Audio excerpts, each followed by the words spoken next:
અત્યારે વિશ્વમાં સૌથી શક્તિશાળી વસ્તુ કઈ છે? એ વસ્તુ એવી છે જે તમે અત્યારે વાપરી રહ્યા છો. એ વસ્તુ છે મિત્રો સોશિયલ મીડિયા. સોશિયલ મીડિયા, તમે મારો વિડીયો કોઈ પણ પ્રકારના સોશિયલ મીડિયાના માધ્યમથી અત્યારે જોઈ રહ્યા છો, અને સોશિયલ મીડિયાનું જે માધ્યમ છે એ અત્યારે વિશ્વમાં સૌથી શક્તિશાળી સાબિત થઈ રહ્યું છે. થોડા દિવસો પહેલાં નેપાળમાં સોશિયલ મીડિયાના માધ્યમથી યુવાનો એકત્ર થાય છે અને સત્તા પલટા સુધી, એક દેશના સત્તા પલટા સુધી વાત પહોંચી જાય છે. આપણા ગુજરાતની ને આપણા ખેડૂતોની વાત કરીએ તો બોટાદ માર્કેટ યાર્ડમાં વેપારીઓ અને જીનર્સ દ્વારા કપાસમાં હવા છે એવી ફરિયાદ કરી અને ખેડૂતોના ભાવ કાપવામાં આવેની વાત આવે છે.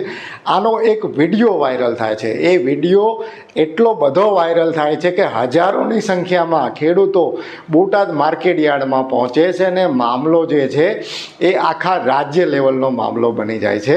અને અહીંયા મહત્ત્વના જે બીજા મુદ્દા છે, કારણ કે આ જે અત્યાર સુધીની ઘટના છે એ તો તમને બધાને ખ્યાલ હશે, પણ એક મુદ્દો ફરીથી ચર્ચાવા લાગે છે. ઘણા બધા લોકો એવું કહી રહ્યા છે અત્યારે કે મોદી સરકાર જે થોડા વર્ષો પહેલાં 3 કૃષિ કાયદાઓ લાવવા માંગતી હતી, એ જો 3 કૃષિ કાયદાઓ મોદી સરકારે લાવી દીધા હોત, ખેડૂતોએ આંદોલન ન કર્યું હોત ને એ કાયદાઓ આવી ગયા હોત, તો આ પ્રકારે ખેડૂતોને અન્યાય ન કરવો પડે, એવો દાવો ઘણા બધા લોકો કરી રહ્યા છે. તો એ દાવો ખરેખર સાચો છે કે એ દાવો ખોટો છે, એની પણ થોડીક ચર્ચા કરશું. ને આ જ ઘટના જે છે એની પણ થોડી ચર્ચા આપણે આજના વિડીયોમાં કરશું. શરૂઆતમાં આપણે જે બોટાદ માર્કેટ યાર્ડની ઘટનાને એક જ મિનિટમાં સમજવાનો પ્રયાસ કરીએ તો બોટાદ માર્કેટ યાર્ડ કે કોઈ પણ કપાસના માર્કેટ યાર્ડમાં સ્થિતિ એ હોય છે કે ખેડૂત પોતાના વાહનમાં કપાસ લઈને જાય, જીનર્સ એટલે કે વેપારીઓ હરાજી કરે, ભાવ નક્કી કરે, પછી ખેડૂત એ જીનમાં પોતાનો કપાસ ઠાલવવા જાય.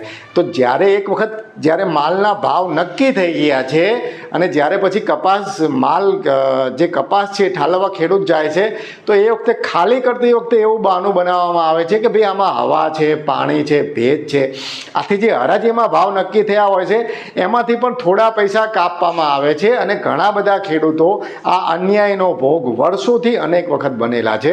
પણ હવે ધીરે ધીરે ખેડૂતોનું જે અન્યાય છે એટલો બધો ખેડૂતો તરફ વધી ગયો કે એ જે છે આક્રોશમાં પરિણમ્યો અને ખેડૂતો હવે આ મુદ્દે આંદોલન કરવા પર ઉતરી આવ્યા છે. અને એ ઘટના બાદ બોટાદના ગામમાં જે બીજી ઘટના થઈ મહાપંચાયત બાબતે, એમાં તો 60થી વધુ લોકોની અટકાયત થઈ અને 70થી વધુ લોકો ઉપર કોઈના કોઈ ગુનો નોંધવામાં આવ્યો છે. ગુનાઓ પણ ગંભીર નોંધવામાં આવ્યો છે. તો મામલો જે છે એ એક રીતે રાજકીય અને એક રાજ્ય લેવલનો અત્યારેની સ્થિતિએ થઈ ગયો છે. પણ આમાં જે ખેડૂતોનો પ્રશ્ન છે, જેનાથી ખેડૂતો વર્ષોથી, કપાસના ખેડૂતો ખાસ કરીને હેરાન થઈ રહ્યા છે, એને અહીંયા વાચા મળી છે ને એ પ્રશ્ન જે છે એ ઉકેલા છે એવી જે છે એક સ્થિતિનું સર્જન થયું છે. ખેડૂતોની 3 માંગણીઓ છે.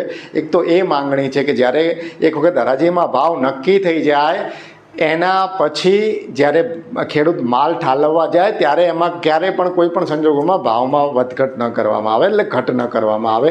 બીજો મામલો એ છે કે વેપારીને જેટલો પણ કપાસ તપાસવો હોય એ હરાજી વખતે એ તપાસી લે, પછી એ ક્વોલિટી બાબતે કોઈ રકઝક ન કરે ખેડૂત સાથે. અને ત્રીજો મામલો જે છે, ખેડૂત જ્યારે યાર્ડમાંથી જીનમાં કપાસ ઠાલવવા જાય તો એનું ભાડું ખેડૂતને ચૂકવવામાં આવે છે. 3 માંગણીઓ જે છે એ ખૂબ જ વ્યાજબી છે. છતાં હજુ સુધી આજે માર્કેટ યાર્ડ ચાલુ થયું છે, પણ આજે પણ જે બોટાદ માર્કેટ યાર્ડમાં 50,000 મણની આવક થતી હતી એના બદલે 15,000 મણ કદાચ કપાસની આવક થઈ. તો જે ખેડૂતો છે એ હજુ જે છે એમને યાર્ડની વાતોનો વિશ્વાસ નથી અને મામલો જે છે એ ખૂબ જ એક રીતે રાજકીય મામલો પણ બની ગયો છે ને રાજ્ય લેવલનો મામલો પણ બની ગયો છે. ફરી એક વખત સાબિત થાય છે કે સોશિયલ મીડિયા એક મજબૂત માધ્યમ છે.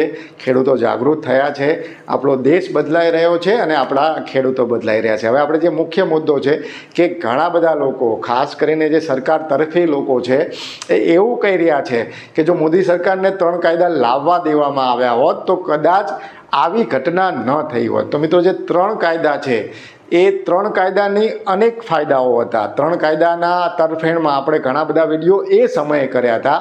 પણ આ જે ઘટના છે ને એ 3 કાયદાના કારણે આવી ઘટના ના થાય એવું ના બની શકે. પણ 3 કાયદા જો આવી ગયા હોત તો બોટાદ જેવી ઘટના દરેક વિસ્તારમાં બનતી હોત. કેમ બનતી હોત? આ ઘટના કેમ બની રહી છે? આ ઘટના એ રીતે બની રહી છે કે યાર્ડમાં તો હરાજી થઈ ચૂકી છે, પણ પછી જ્યારે ખેડૂત નાખવા જાય છે ત્યારે ખાનગી વેપારી જે છે એ ખેડૂતની ગરજનો લાભ ઉઠાવી અને ભાવ ઓછા કરે છે. તો જે 3 કૃષિ કાયદાઓ ના મૂળમાં હતું કે કૃષિ બજાર જે વ્યવસ્થા છે એમાં પ્રાઇવેટીકરણ થાય, એટલે કે ખાનગીકરણ થાય, અને પ્રાઇવેટાઇઝેશનના કારણે જે મોટી મોટી કંપનીઓ છે કે ખાનગી કંપનીઓ છે એ એમાં આવે. તો એ સ્થિતિમાં તો આ પ્રકારની ઘટના બનવાની જે સંભાવના છે એ ખૂબ જ વધી જાય. એમાં ચોક્કસથી ખેડૂતોના રક્ષણ માટે, ખેડૂતોને નુકસાન ન જાય એના માટે ઘણા બધા પેટા નિયમો લગાવવામાં આવ્યા હતા. તો એ તો આપણા એપીએમસી એક્ટમાં પણ છે, છતાં એપીએમસીમાં ખેડૂતો એક રીતે શોષણનો ભોગ બનતા હોય છે. તો જે અહીંયા એક મુદ્દો જે ચર્ચાવા લાગ્યો છે કે કૃષિ કાયદા આવી ગયા હોત તો આવી સમસ્યા ન થાત, એવું કોઈ પણ સંજોગોમાં બની ન શકે. કૃષિ કાયદાઓ જો આવી ગયા હોત તો આ પ્રકારની સંભાવના જે છે એ થોડી જે ઘટવાના બદલે વધી જાત, કારણ કે એ કૃષિ કાયદાના કારણે કૃષિ બજારનું સંપૂર્ણ રીતે ખાનગીકરણ થાત, અને જ્યારે સંપૂર્ણ રીતે ખાનગીકરણ થવાનું છે તો આ જે પ્રકારની સમસ્યા જે છે એ થોડી પ્રમાણમાં વધારે થવાની છે. એનાથી એક જ ફાયદો થવાનો હતો કે ખેડૂતોને માલ વેચવા માટેના વિકલ્પો વધવાના હતા, અને મોટી મોટી કંપનીઓ જ્યારે કોન્ટ્રાક્ટ ફાર્મિંગ કરત, બલ્કમાં માલ લેત, તો ખેડૂત માટે ઘણી વખત વસ્તુ સરળ થાત. પણ જ્યાં શોષણ થવાની સંભાવના છે, ખાનગીકરણમાં શોષણ થવાની સંભાવના છે, એ સંભાવના જે છે એ ધીરે ધીરે વધતી જાય. તો જે લોકો એવો મત વ્યક્ત કરી રહ્યા છે કે 3 કૃષિ કાયદા આવ્યા હોત તો આ પ્રકારની બોટાદમાં જે અન્યાય થઈ રહ્યો છે કે કપાસના ખેડૂતોને જે અન્યાય થઈ રહ્યો છે એ અન્યાય ન થયો હોત, એ વાત મારી દ્રષ્ટિએ મને તો યોગ્ય નથી લાગતી. પણ તમને આ દ્રષ્ટિએ તમારા શું વિચારો છે એ કોમેન્ટમાં જણાવજો. અને કપાસના વેચાણ બાબતે જે ઘટના બોટાદમાં થઈ છે એવી ઘટના તમારા વિસ્તારમાં થઈ રહી છે, અને જો થતી હોય તો હવે જ્યારે બોટાદના ખેડૂતો જાગ્યા છે, બોટાદના ખેડૂતોએ બગાવત દર્શાવી છે, તો તમારા વિસ્તારના ખેડૂતો એ અન્યાય બાબતે હવે શું કરશે એ મને કોમેન્ટમાં જણાવજો. હાલ બસ આટલું જ. ફરી ઝડપથી મળીશું નવા વિષય સાથે. જોડાયેલા રહો એગ્રી સાયન્સ સાથે. જય કિસાન.